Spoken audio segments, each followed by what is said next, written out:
બોલો સ્વામિનારાયણ ભગવાનની જય। વાલા ભક્તજનો, આટલા નજીકથી તમે ક્યારેય દર્શન નહીં કરાવો એવું આજે દિવ્ય દર્શન કરાવવું છે। આજે નીલકંઠ ધામમાં વર્ણિન્દ્ર ભગવાનને સોમવતી અમાસના પરમ પવિત્ર દિવસે અને આ પુરુષોત્તમ માસની પૂર્ણાહુતિના પ્રસંગે પૂજ્ય સંતોએ જાતે ચંદન ઘસી અને મહારાજ માટે ચંદનના વાઘા કર્યા છે।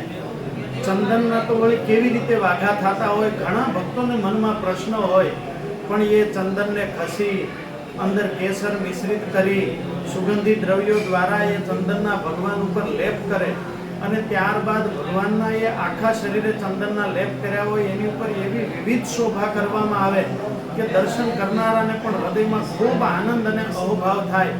આજે આપણા પ્રગટ મહારાજ એવા નીલકંઠ વર્ણિન્દ્ર મહાપ્રભુ એને એટલા સુંદર ચંદનના શ્રૃંગાર કરવામાં આવ્યા છે। મહારાજના સમગ્ર વિગ્રહની અંદર એ ચંદનના લેપ છે। લગભગ 5 ડોલ જેટલું ચંદન અને 1 ઇંચનો થર ભગવાનના વિગ્રહ ઉપર પહેલા કરવામાં આવે અને ત્યારબાદ એની ઉપર આજની શોભાનો મુખ્ય વિષય છે ભગવાનનો પૂજાપો। આપણે નિરાતે દર્શન કરી શકીએ તો ભગવાનની પૂજા, હવન સામગ્રી, નારિયેળ, શ્રીફળ અને વિવિધ પ્રકારની ધૂપ અને ધાન્ય એના દ્વારા ભગવાનને સરસ મજાના ઉપરથી બાજુબંધ, ગળામાં નીચે કંદોરો, હાથમાં પહોંચી અને આટલા સરસ મજાના એ શ્રૃંગાર બનાવવામાં આવે।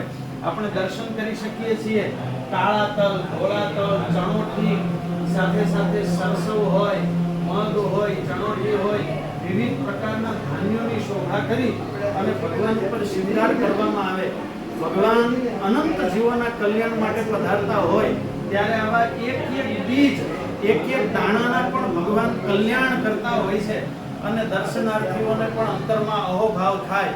આ એક શ્રૃંગાર કે વાઘા બનાવવામાં કલાકોની નહીં પણ દિવસોની મહેનત હોય, પણ બસ ભગવાન રાજી થાય એવા ભાવનાથી આ બધું કરવામાં આવતું હોય।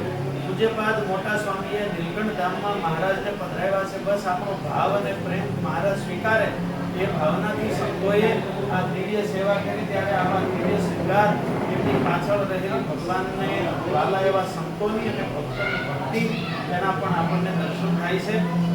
આ મૂર્તિને અંતરમાં ધારણ કરી અને આપણે ભગવાનને પણ પ્રાર્થના કરીએ, હે મહારાજ, મારા હૃદયમાં કાયમ નિવાસ કરીને રહો।